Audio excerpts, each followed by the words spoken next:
बच्चों, welcome to my channel Verma study 2020 book लाना।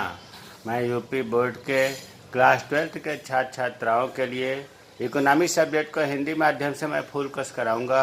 यदि आप फुल कोर्स करना चाहते हैं तो मेरे चैनल को सब्सक्राइब कीजिए और बेल आइकन को प्रेस करना ना भूलें, ताकि जो भी वीडियो मैं अपलोड करूं उसका नोटिफिकेशन आपको सबसे पहले मिल सके। प्यारे बच्चों, माइक्रो इकोनॉमिक्स पूरा पढ़ाया जा चुका है। माइक्रो इकोनॉमिक्स में चैप्टर 4 चल रहा, आय और रोजगार के निर्धारण। इसमें आज 5वां वीडियो है। इससे पहले 4 पार्ट अर्थात 4 वीडियो डाला जा चुका है। अगर उसे आप नहीं देखे हैं तो आई बटन को क्लिक करके देख लें। आज हम लोग पढ़ेंगे विनियोग या निवेश। निवेश को ही विनियोग कहते हैं, अंग्रेजी में कहते हैं इन्वेस्टमेंट। कभी कभी बच्चे कन्फ्यूजन में पड़ जाते हैं विनियोग क्या है।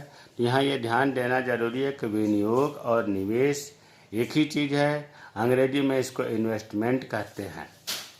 सबसे पहले हेडिंग है विनियोग का अर्थ। इसका अर्थ 2 रूपों में किया जाता है, 2 अर्थों में किया जाता है। एक तो है वित्तीय विनियोग के रूप में और दूसरा वास्तविक विनियोग के रूप में।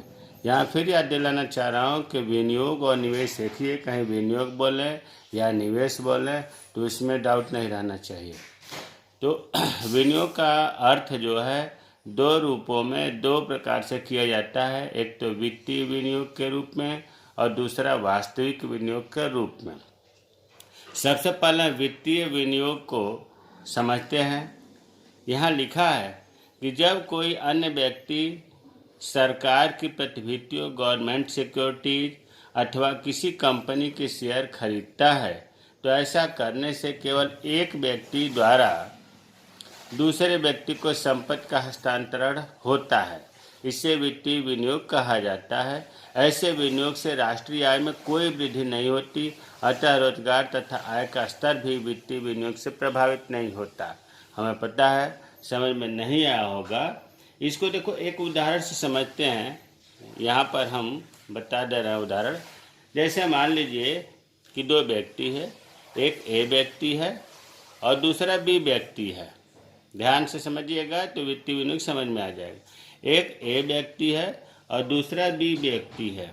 ए व्यक्ति के जगह पर कोई कंपनी भी हो सकता है या गवर्नमेंट भी हो सकती है, सरकार भी हो सकती है।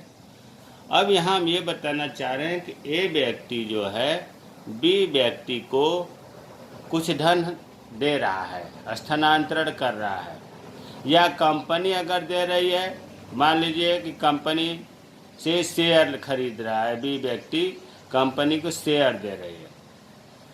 अब जो है गवर्नमेंट, अगर गवर्नमेंट से कुछ बी व्यक्ति ले रहा है तो मान लीजिए कोई गवर्नमेंट सिक्योरिटीज है जिसको कहते हैं कि सरकार की प्रतिभूतियाँ, ये ले रहा है। तो ए व्यक्ति मानिए या कंपनी मानिए या गवर्नमेंट मानिए, यह बी व्यक्ति को दे रहा है, बी व्यक्ति इनसे ले रहा है। तो ऐसी स्थिति में हम ये देख रहे हैं कि निवेश की मात्रा जो है वो धन का हस्तांतरण हो रहा है। इसमें एक व्यक्ति से दूसरे व्यक्ति को संपत्ति का, प्रॉपर्टी का हस्तांतरण हो रहा है। इसी को कहा जाता है वित्तीय विनियोग। एक व्यक्ति द्वारा दूसरे व्यक्ति को संपत्ति का हस्तांतरण होता है, इसे ही वित्तीय विनियोग कहते हैं। इसमें जो है एक व्यक्ति को फायदा हो रहा है, पूरे राष्ट्रीय आय में कोई वृद्धि नहीं हो रही है। भाई कोई रोजगार नहीं बढ़ रहा है। इस तरह से करने से आय का स्तर जो है बहुत राष्ट्रीय आय लेवल पर नहीं बढ़ रहा है। तो ऐसे निवेश को हम वित्तीय विनियोग कहते हैं। फिर देखो यहाँ लिखा है कि एक व्यक्ति द्वारा दूसरे व्यक्ति को संपत्ति का हस्तांतरण होता है, इसे वित्तीय विनियोग कहा जाता है। ऐसे निवेश से, ऐसे विनियोग से राष्ट्रीय आय में कोई वृद्धि नहीं होती। तो हमें उम्मीद है कि वित्तीय विनियोग समझ में आ गया होगा कि ऐसा धन का हस्तांतरण जो एक व्यक्ति से दूसरे व्यक्ति में हस्तांतरण होता है, इससे जो है राष्ट्रीय आय या राष्ट्रीय रोजगार कोई भी प्रभाव नहीं पड़ता। इससे वास्तविक विनियोग समझते हैं, इससे क्लियर हो जाएगा।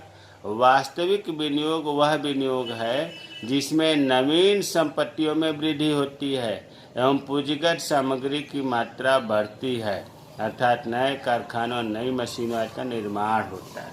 देखिए, दूसरा जो वास्तविक विनियोग है, रियल इन्वेस्टमेंट है, इसमें जो पूंजीगत संपत्ति है, पूंजीगत संपत्ति में क्या आएगा? नए कारखाने, नई मशीनें, औजारों का निर्माण, बिल्डिंग बनना, सड़कें बनना, बांध बनना, बंदरगाह बनना, मतलब पूंजीगत संपत्ति का निर्माण होता है। इससे राष्ट्रीय आय में वृद्धि होती है।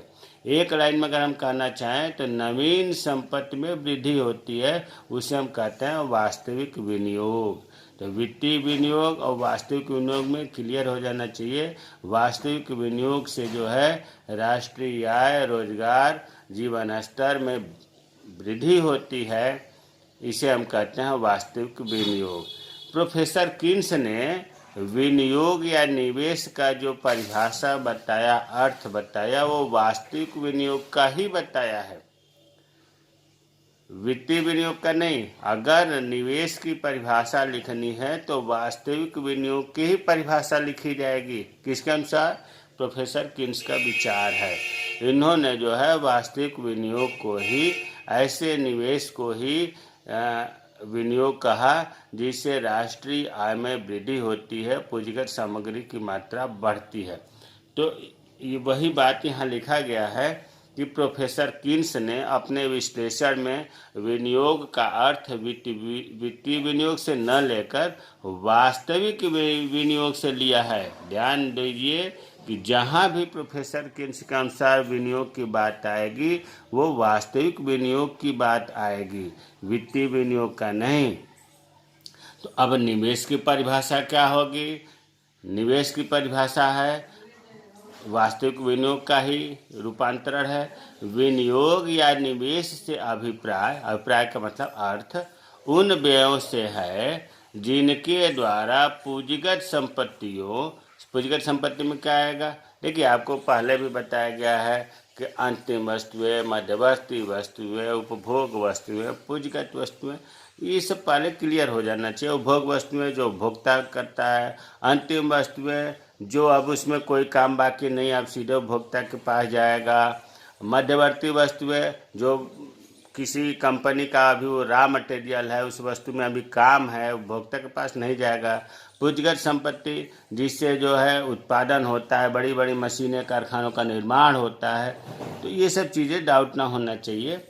तो और दूसरी चीज़ यहाँ यह भी बता दें कि जो व्यक्ति का आय होता है वो दो जगह खर्च होगा। कहाँ? या तो उपभोग में होगा या वो निवेश करेगा, निवेश या बचत करेगा।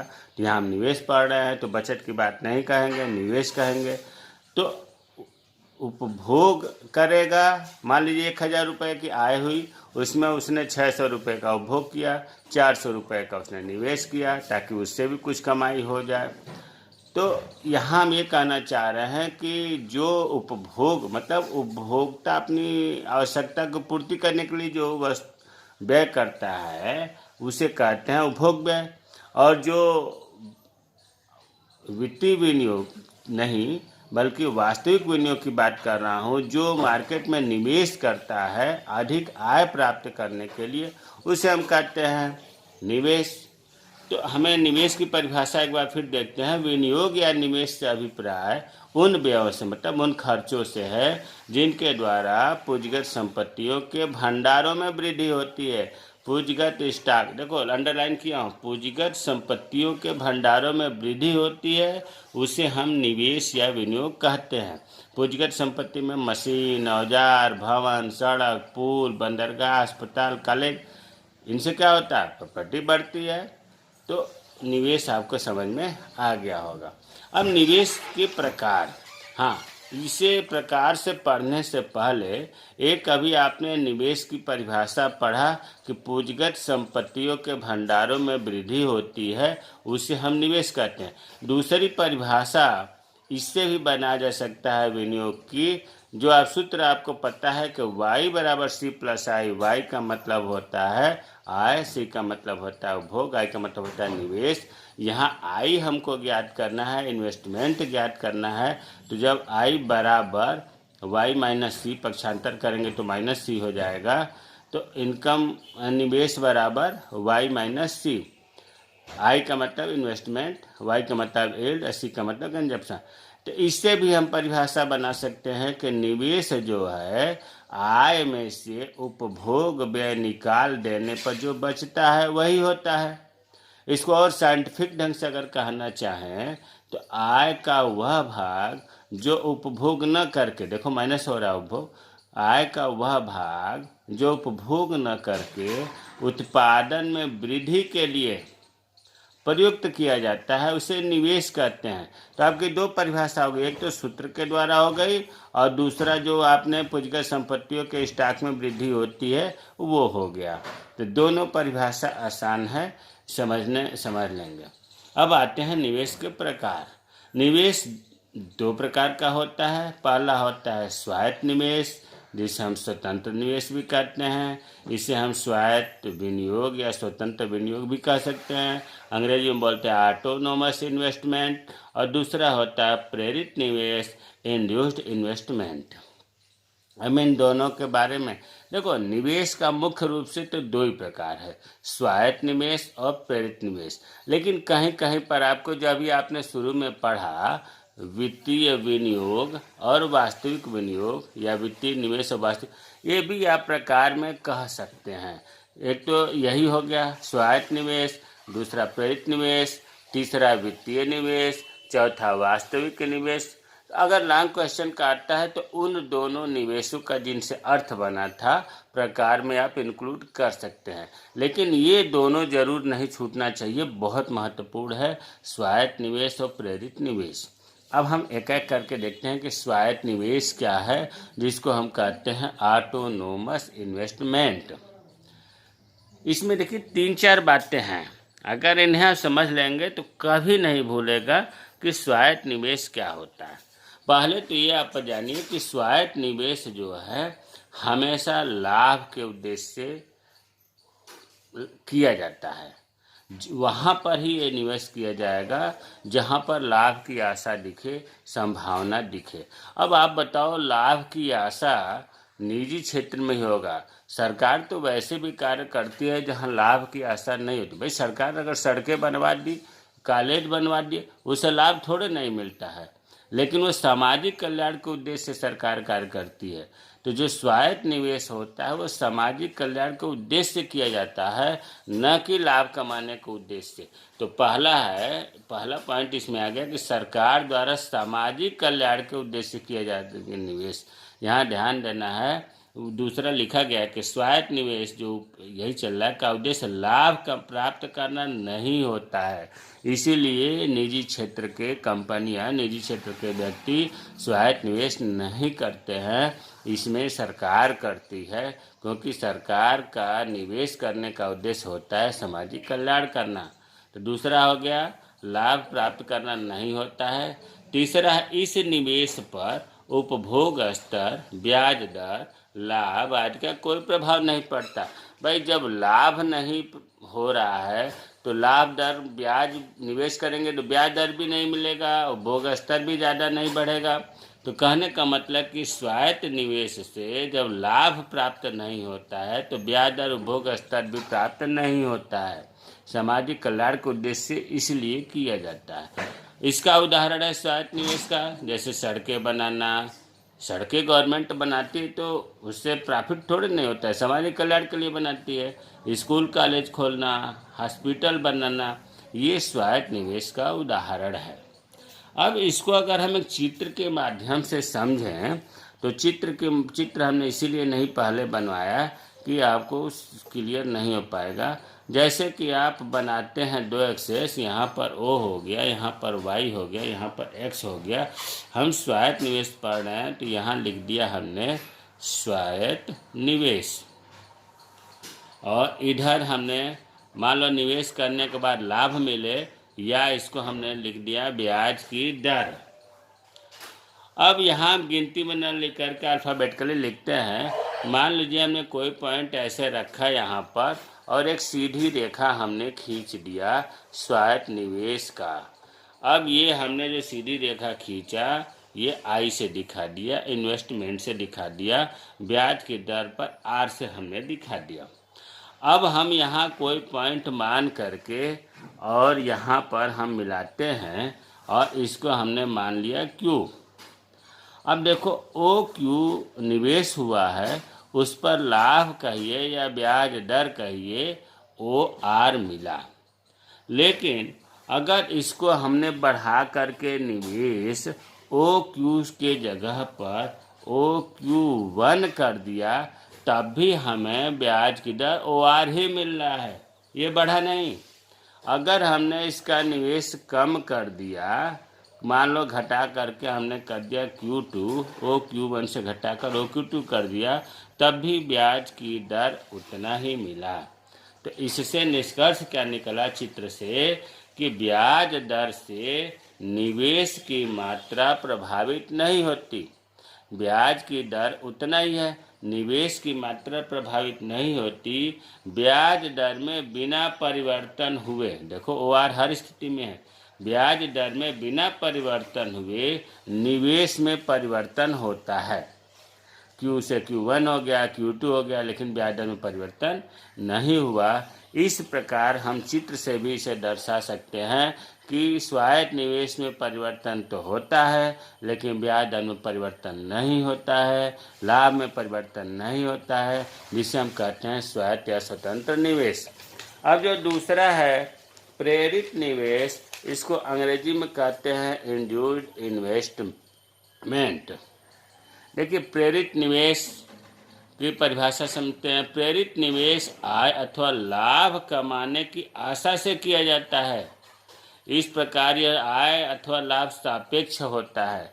प्रेरित निवेश वहाँ ही किया जाता है जहाँ पर लाभ का उद्देश्य हो, लाभ प्राप्ति दिख रहा हो, ये लाभ सापेक्ष होता है। अभी इससे पहले आपने जो पढ़ा स्वायत्त निवेश, उसमें आपने देखा कि लाभ की आशा नहीं होती है, लेकिन इसका ठीक उल्टा है, यहाँ लाभ की आशा से किया जाता है, जिसको हम प्रेरित निवेश कहते हैं। भाई देखो एक प्रेरित इंड्यूस्ड, जैसे मान लो कि आपका ऐसा लग रहा है कि इस समय कोरोना महामारी चल रही है, तो कहीं हम ऐसे जगह निवेश करें ताकि वहाँ से हमें ज़्यादा लाभ मिले। आने वाले समय में कोरोना महामारी जब ख़त्म हो जाएगा तो हमारी ये चीज़ें ज़्यादा लाभ देंगी, तो वहाँ अगर हम निवेश करेंगे तो प्रेरित निवेश कहा जाएगा। जहाँ पर आपको लगता है कि यहाँ प्रॉफिट होगा वहाँ आप निवेश करेंगे, उसी को प्रेरित निवेश कहते हैं। और लाभ कमाने का उद्देश्य कौन करता है? निजी क्षेत्र के लोग करते हैं, कंपनियां करती हैं, मशीनें खरीदती हैं, कारखाने लगाती हैं। तो इस प्रकार का निवेश प्रेरित निवेश कहलाता है।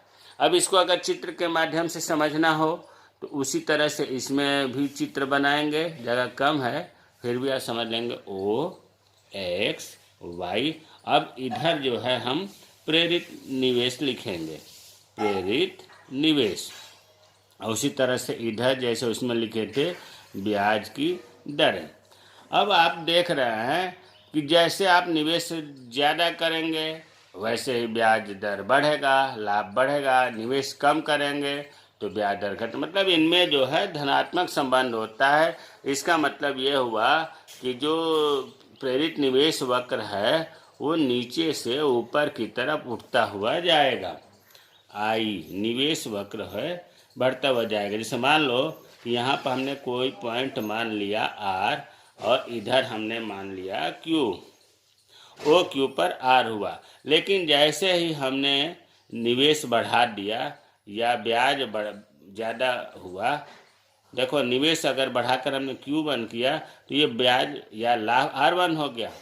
और हमने अगर निवेश बढ़ा करके ओ Q2 कर दिया तो फिर क्या होगा? ये भी बढ़ जाएगा। ये R1 था R3। तो हम ये देखना है कि जैसे जैसे निवेश बढ़ रहा है वैसे वैसे हमें लाभ या ब्याज की दर बढ़ रहा है। इसे कहते हैं प्रेरित निवेश। यहाँ अगर बढ़ा ब्याज दर तो इधर भी बढ़ गया, और अगर बढ़ा तो निवेश और बढ़ाना पड़ा। तो हमें उम्मीद है कि प्रेरित निवेश और स्वायत्त निवेश में क्लियर हो गया होगा। कभी कभी पूछा जाता है छोटी छोटी चीज़ें कि प्रत्याशित निवेश और यथार्थ निवेश में क्या अंतर है। यथार्थ निवेश को ही संपादित निवेश भी कहते हैं। देखिए प्रत्याशित निवेश की परिभाषा, यथार्थ निवेश की परिभाषा थोड़ा सा ध्यान देंगे तो क्लियर हो जाएगा। प्रत्याशित को अगर हम तोड़ें तो प्रत्याशित मतलब प्रति आशा। अरे किसी के प्रति आशा है, हमें ये लग रहा है कि हम यहाँ पर निवेश कर देंगे अगर 10 लाख रुपए तो हमें बहुत प्रॉफिट होगा। हम इच्छा जता रहे हैं, अंदर से एक प्लानिंग बन रही है कि हमें 10 लाख रुपए इस कार्य के लिए निवेश करना है, उसके प्रति आशा है कि 10 लाख खर्च करेंगे तो हमें 20 लाख रुपए आय होगा। इसे हम कहते हैं प्रत्याशित निवेश। उसको लिखा गया है किसी अर्थव्यवस्था में 1 वर्ष की अवधि में, किसी अर्थव्यवस्था का मतलब किसी देश में, 1 वर्ष का मतलब यहाँ लेखा वर्ष से है, 1 अप्रैल से 31 मार्च की बात हो रही है। 1 वर्ष की अवधि में लोगों द्वारा, पब्लिक के द्वारा निवेश की जो योजना बनाई जाती है, प्लानिंग बनाई जाती है, उसे ही तो नियोजित निवेश कहते हैं। नियोजित निवेश अर्थशास्त्र की भाषा में। तो फिर देखें किसी देश में 1 वर्ष की अवधि में लोगों द्वारा निवेश की जो योजना बनाई जाती है उसे ही प्रत्याशित निवेश कहते हैं। या ऐसे भी कह सकते हैं कि 1 वर्ष के दौरान अर्थव्यवस्था में लोग इच्छा से निवेश करना चाहते हैं, यहाँ ध्यान रखना, चाहते हैं, उम्मीद जताए हैं, पता नहीं उतना कर पाएंगे कि नहीं कर पाएंगे निवेश, लेकिन प्लानिंग किए हैं, इसे कहते हैं प्रत्याशित निवेश। मतलब प्लानिंग से निवेश करना, इच्छा से निवेश करना प्रत्याशित निवेश है। यहाँ हमने इसलिए ब्रैकेट में लिख दिया। अब यथार्थ निवेश क्या है? देखो यथार्थ का मतलब रियल, एक्चुअल, वास्तविक। इसको संपादित निवेश भी कहते हैं। 1 वर्ष की अवधि में मतलब 1 लेखा वर्ष की अवधि में उत्पादकों द्वारा वास्तव में, रियल में किया गया निवेश यथार्थ निवेश कहलाता है। अरे वहाँ प्रत्याशित निवेश में तो प्लानिंग था कि 10 लाख निवेश करेंगे, लेकिन कोरोना महामारी के आने की वजह से हमने 6 लाख ही किया निवेश। तो जो 6 लाख हुआ ये यथार्थ निवेश, रियल इन्वेस्टमेंट हुआ, एक्चुअल इन्वेस्टमेंट हुआ। तो दोनों में अंतर है। प्रत्याशित निवेश का मतलब कि प्लानिंग हुई है, करना चाहता है, जबकि यथार्थ निवेश में वास्तव में उतना निवेश किया गया है। इसी तरह से एक और है प्रत्याशित बचत और यथार्थ बचत, मिलता जुलता है। प्रत्याशित बचत मतलब आशा हम करते हैं कि 2021-22 में इतने रुपए, इतने हजार रुपए हमें बचत करनी है, योजना बनाई, ये प्रत्याशित बचत हुआ। किसी देश के हिसाब से ये राष्ट्रीय लेवल पर देखा जाएगा ना। प्रत्याशित बचत का परिभाषा होगा किसी अर्थव्यवस्था में 1 वर्ष में लोगों द्वारा बचत की जो योजना बनाई जाती है उसे प्रत्याशित बचत कहते हैं। देखो प्रत्याशित बचत और प्रत्याशित निवेश, जो बचत की योजना बने प्रत्याशित बचत, और जो निवेश की योजना बने प्रत्याशित निवेश। अब यथार्थ बचत ठीक उसी तरह से 1 वर्ष की अवधि में लोगों या पारिवारिक इकाई द्वारा, परिवार या पब्लिक द्वारा वास्तव में की गई बचत यथार्थ बचत या संपादित बचत कहलाती है। भाई प्रत्याशित यथार्थ बचत और यथार्थ निवेश में क्या अंतर है? 1 वर्ष के अवधि में लोगों के द्वारा जो वास्तव में निवेश किया गया उसे तो यथार्थ निवेश का है, और 1 वर्ष की अवधि में लोगों के द्वारा जो वास्तव में बचत किया गया, सेविंग किया गया, उसे यथार्थ बचत कहते हैं। तो इन दोनों में क्या हुआ? इन दोनों में प्रत्याशित बचत वो बचत है जिसमें लोगों द्वारा योजना बनाई गई है निवेश करने की। प्रत्याशित बचत करने की जो योजना बनाई गई है उसे प्रत्याशित बचत कहते हैं। और 1 वर्ष के अवधि में जितनी बचत रियल में हुई है, मान लो हमने प्लानिंग किया था 10 लाख रुपए बचत करने का, लेकिन बचत हुआ 4 लाख, ये 4 लाख जो है यथार्थ बचत हुआ। 10 लाख जो प्लानिंग किए थे बचत करने का वो प्रत्याशित बचत हुआ। तो हमें उम्मीद है कि प्रत्याशित निवेश और यथार्थ निवेश, प्रत्याशित बचत और यथार्थ बचत समझ में आ गया होगा। अगर कोई चीज़ अगर आपको नहीं समझ में आया है तो आप कमेंट बॉक्स में कमेंट करें, मैं रिप्लाई करूँगा। मेरे चैनल को सब्सक्राइब करिए। घर में रहें, सुरक्षित रहें। जय हिंद, जय भारत। चैनल को सब्सक्राइब करें और अगर वीडियो अच्छी लगे तो इसे लाइक और शेयर करना ना भूलें।